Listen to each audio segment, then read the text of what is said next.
Hello, everybody. Welcome back to another episode of E&Ftv. Today, we're joined by a good friend of mine, Jamie Blackmore, who is the Managing Director of Revenage.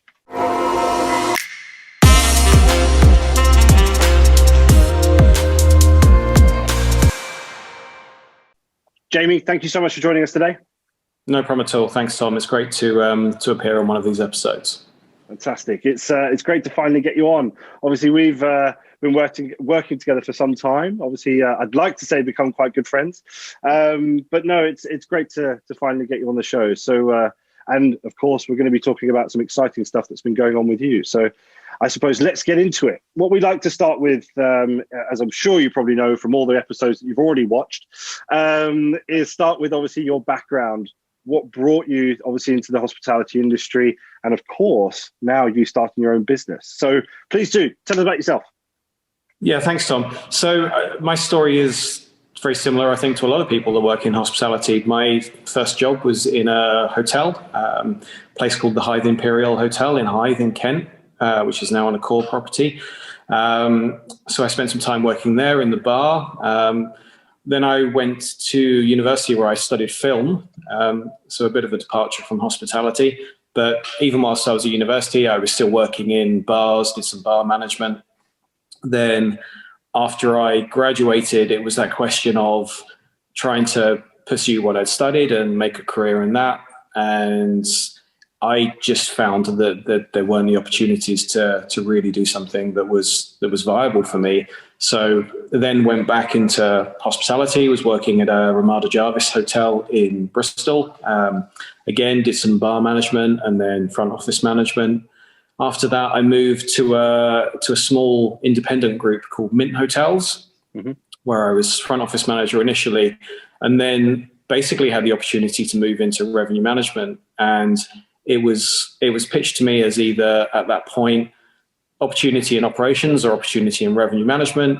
Revenue management was sold to me as a great pathway to go down, and I went into it with no previous experience, but really enjoyed it and found that it was something that I very luckily had a good understanding of from early on. So worked in that hotel. Then I was in London doing an opening for one of their hotels at the Tower of London Hotel, which is now a Hilton DoubleTree property. Then spent some time working for McDonald Hotels, then moved to IHG, where I was looking after various clusters of hotels. Went to Radisson Group, where again I was looking after a cluster of hotels and a region of hotels. And most recently was working for Langham, 5-star hotel in central London, which that was the past 4 years, and left there October last year to start up my own business, basically. Fantastic. And of course, Revenage. So Revenage, obviously, for anybody that doesn't know, tell us obviously a little bit about what it is and what it's going to be focused on. Yeah, it's revenue management consultancy. I'm not going to try and dress it up as anything more than that. It is very simply a revenue management consultancy that's focusing on all aspects of revenue management. The core services are revenue management, distribution, revenue management systems, training, interim revenue management support, project management. So it's based on what my skill set is, I think, and what my experience has been over the last few years and last few roles of my career. Well, in terms of obviously what we're going to be coming on to today, it's something that actually you and I are very passionate about anyway, but something I wanted to touch on that not a lot of people may know, and I think it's massively important for our industry to understand, is how involved you've been with regards to cultivating talent coming into the industry. Because as you know, I work with a number of universities, and we place obviously students with no experience into jobs, into the hospitality industry, but more specifically into revenue management. Now, something that you've massively been involved in with myself in a lot of cases is not only guest speaking at various at one in particular institute, Lyon, but also you've appeared on panel discussions with myself. You've actually taken part in giving people open days where they've been able to come on property and experience what it's like to sit in different meetings, all this sort of stuff. I mean, why is something like that so important for you in terms of cultivating that talent coming in? Yeah, it's an interesting question, and it's something that developed over my time working at Langham over the last 4 years, and not something I had done previously in my career. And to be very honest, it wasn't something that I'd ever thought about or even thought it was something I would want to do. But working at Langham and meeting yourself and getting a couple of opportunities to speak at different things, being part of different panel discussions, it grew from there, really. And I found it a very rewarding thing to be able to speak to people that have a genuine interest in moving into hospitality in any function, whether it be revenue management or any of the other specialities. And it's been really genuinely very rewarding for me to spend time with those people, whether it be doing the talks or whether it be people coming to the hotel to spend some time with me. And as I say, it is just very, very rewarding that people are so interested and so grateful in what you have to say. And I've, hopefully I've helped some people over the last couple of years with their understanding of revenue management in particular. And as I said, it's just been a very rewarding thing for me to be part of. Yeah. And again, obviously from my perspective as well, again, very rewarding indeed. One of my sort of favorite things about obviously the involvement that I've got with these universities is almost taking them from the classroom to the boardroom, if you like. So seeing them in their classroom environment, obviously lecturing them and so on, but then obviously coaching them through to their first role, and then obviously placing them within their first job in the industry and watching them develop. It's such a, as you say, rewarding thing from my perspective. But I think from an industry perspective, I think it's something that needs to be done a lot more. There needs to be more of that focus on that, which actually strangely brings me on to my first question to yourself. And that's with regards to the talent pathway within the industry right now. And I suppose the potential skill gap with so many people either leaving the industry because of the current state that it's in, or unfortunately being made redundant. So I suppose, what are your thoughts on this? Yeah, it's a good question. Well, the hospitality is the most significantly impacted industry in terms of redundancies.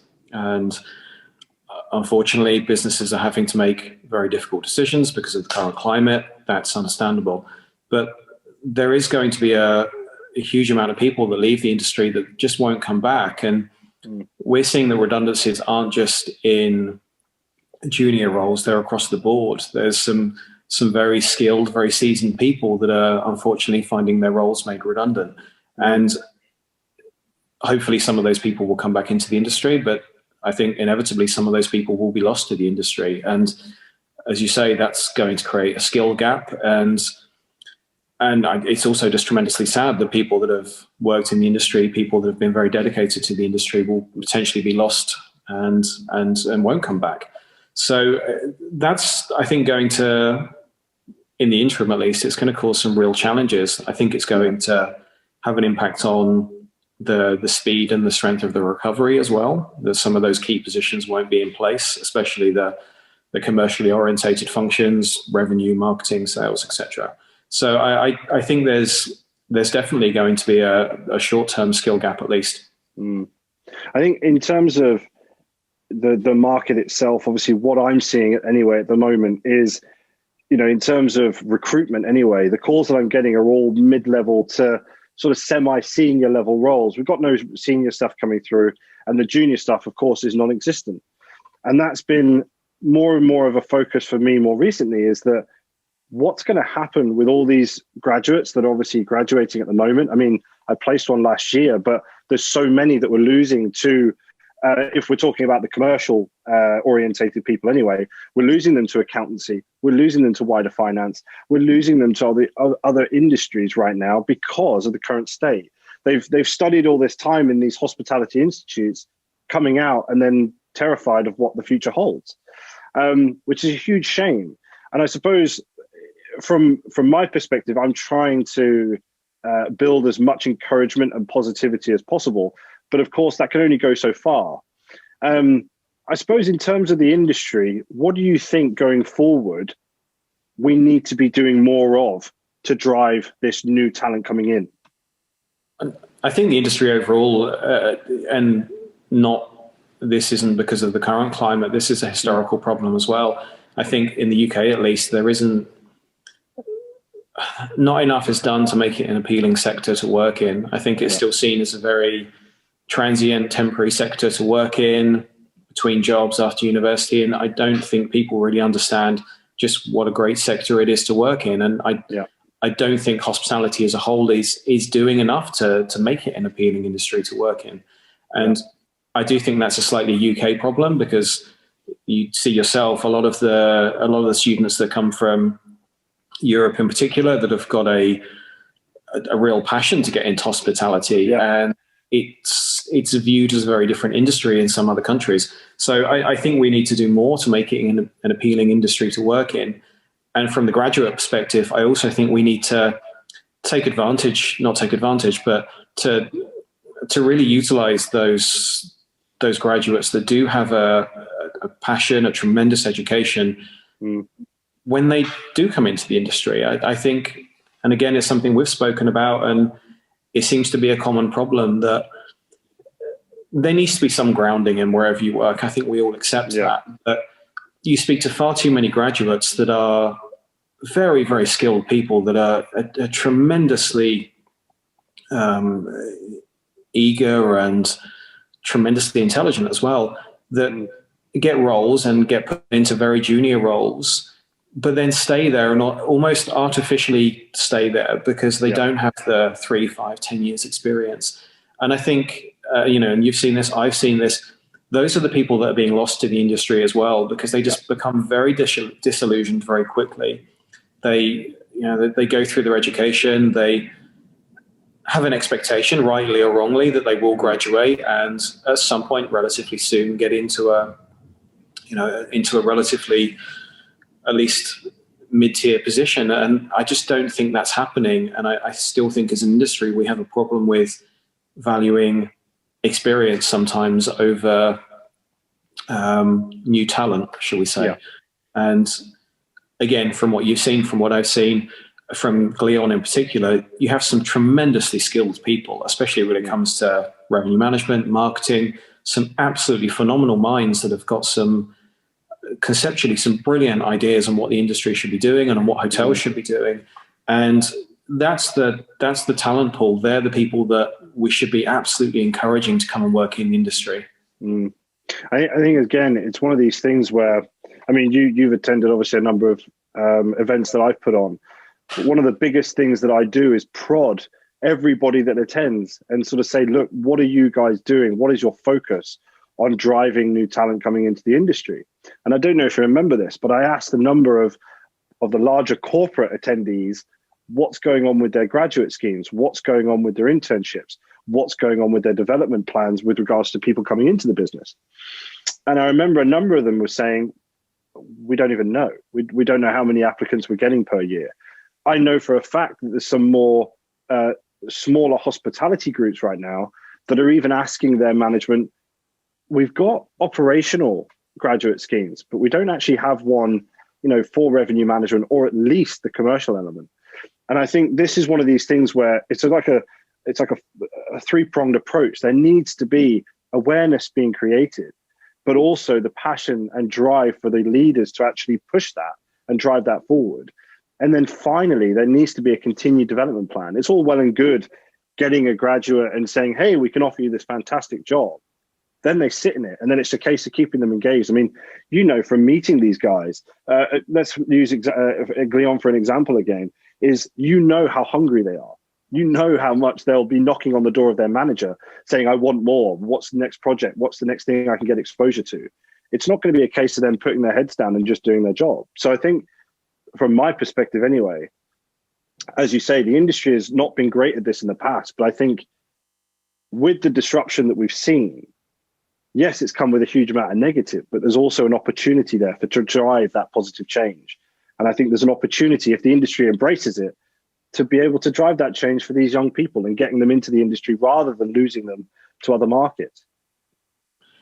I think you're right. And as we said before, if we do see this skill gap, and if over the next couple of years, when things do start to recover, if we start seeing that certain commercial functions in particular are struggling to recruit people, then we are going to have to start looking broader as an industry, whether that be being more positive towards putting graduates into positions, or the other thing is looking outside of the industry, because I think another, and I don't think hospitality is unique here, but I think another problem we have sometimes is not always looking outside of the industry to fill certain roles. I think we can be a little bit insular in terms of thinking that hotel world can only be serviced by people that have worked in hotels. And again, I think when you look at some of those different functions, I think marketing in particular is, a completely transferable skill across different sectors. E-commerce, revenue management to an extent, sales as well, of course. These are commercial functions that exist in other sectors as well. So there's no reason why, first and foremost, we shouldn't be making it an appealing sector for people to transition into. But also look outwardly sometimes that actually we don't need to look within just the existing hotel talent pool to fill some of those roles. I think this is one of these messages that gets spoken about quite a lot, but nobody really stands behind what they're saying. Whereas with what you're actually said, I mean, for a lot of people that don't know, is you've actually done this. You've taken on somebody through the objection of other entities within the business, but you took somebody on outside of the hospitality industry, and that individual is actually still there, still doing the job, and still doing a brilliant one at that. And I think that's something to be celebrated. Yes, you're right. And that was an interesting case, because it was someone who hadn't ever looked at the industry as one that they wanted to work in, moved into the industry, as you say, has been tremendously successful. And I think there's a lot of positives to be taken from that example, but just in general, because I think for any of us that work in one industry and that have worked in one industry for any period of time, we can become a little bit, I think, single-minded and single-focused in some ways on our outlook and how we approach things. And I think either from the graduate perspective or from other sector perspective, it can be quite refreshing to have people come in that don't have any of those preconceived ideas on how hotels work, how communication works, what ideas work and what ideas don't work. So it's, again, I think for any sector, if you really want to move forward, you have to embrace new ideas, cultures, perspectives. Definitely.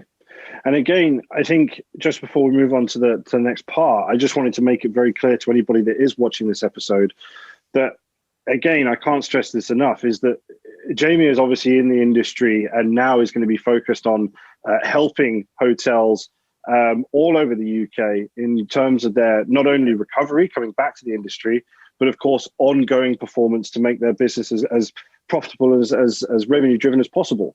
Now, in terms of what Jamie's activities, I hope you don't mind me saying this, Jamie, but I've actually had candidates on interview at the moment trying to get their new jobs, trying to get themselves back into employment.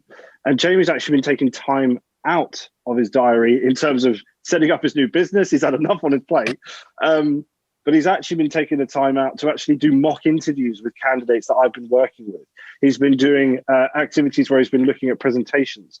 And I think this is something, again, that stands to, one, his professionalism, but two, his character. He's not in this in terms of his own perspective. He's looking at it from a wider industry view, and he's trying to help people get back into employment.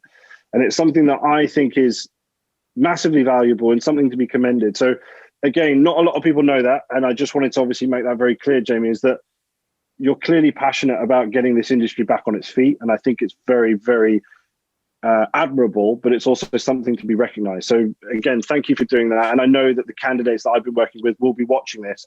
So I'm sure they'll be saying thank you as well. Yeah, well, it's, thanks for saying it. And I know I'm not unique. There's a lot of people that have been trying to help, but again, I think it's something we need to do more of. There's, we see a lot of personal PR, shall I say, in all sectors, but hospitality in particular. And I don't think that's always actually helpful to the people that are out of work or people that are trying to get back into work. So, it's something I actually started last year when the lockdown first came into place and when redundancies first started happening.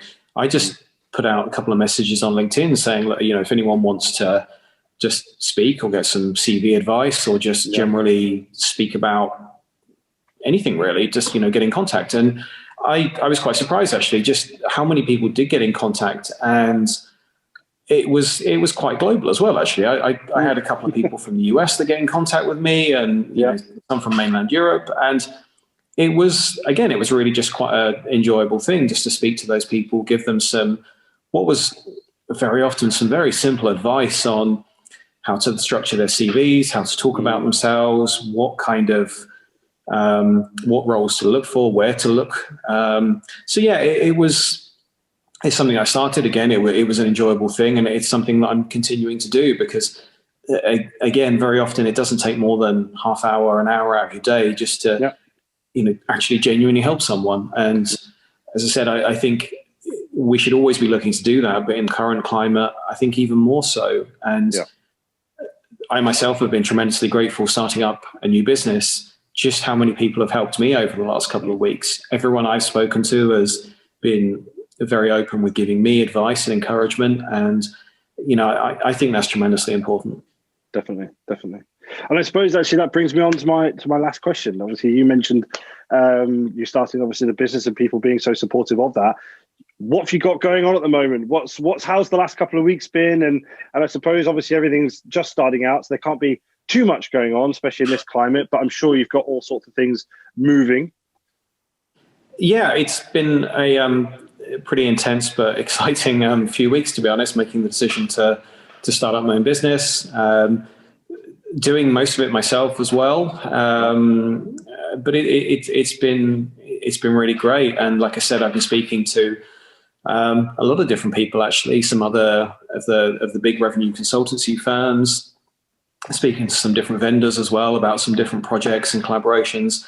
So yeah, there's been a lot going on, and really starting from November until the launch point last week, starting from literally zero to getting everything in place, website in place, building up some kind of contact network. So it's been, it's been pretty full on, to be honest, just getting to that point of, right, now we're launched and, here's what we are. So, it's been a great experience. Fantastic. Well, it's good to hear. Obviously, when I first got the call from you, obviously saying what you were planning to do, I was thrilled, and to see obviously it already getting a lot of traction. I can see all over the social media feeds what's been happening, and of course hearing about who you're going to be catching up with going forward. It's fantastic to hear. So congratulations from me. It's fantastic to see, and I do wish you absolutely all the best going forward. And if there's anything else that we can do here to help, then just let us know. So one of the things I hope we can be positive about is that the industry will recover, and in some ways it will recover stronger. And I think the last 12 months have taught a lot of businesses about how to be more adaptable, how to manage their cost base better, how to adapt a little bit more in terms of changing source markets, and really what kind of business to be targeting. Because I think for any market, whether it be London or provincial, those very traditional business sources that we almost take for granted because they may be seasonal, but they're also very, very consistent. That's obviously changed. So, I think unfortunately there's going to be hopefully only a small minority of businesses that won't recover. But I think those that do, I'm still really hopeful that they'll recover eventually in a stronger way. And, hopefully by the second half of this year, we're really going to start to see some positive movement. Fantastic. Well, again, I just want to say a massive thank you to you for obviously appearing on the show. It's great, as I said, to finally get you on. And I know how obviously busy you are at the moment with obviously getting everything going. So I just want to say thank you for obviously taking the time to join us. I know that our audience is going to find everything that we discussed today really valuable. And again, I know that the candidates that you've been helping will be watching this episode. So yeah, thank you for everything. And again, thank you for coming on. So thank you. No problem at all. No, it's really my pleasure. Thanks, Tom. And guys, don't forget to see who's on next week's episode now.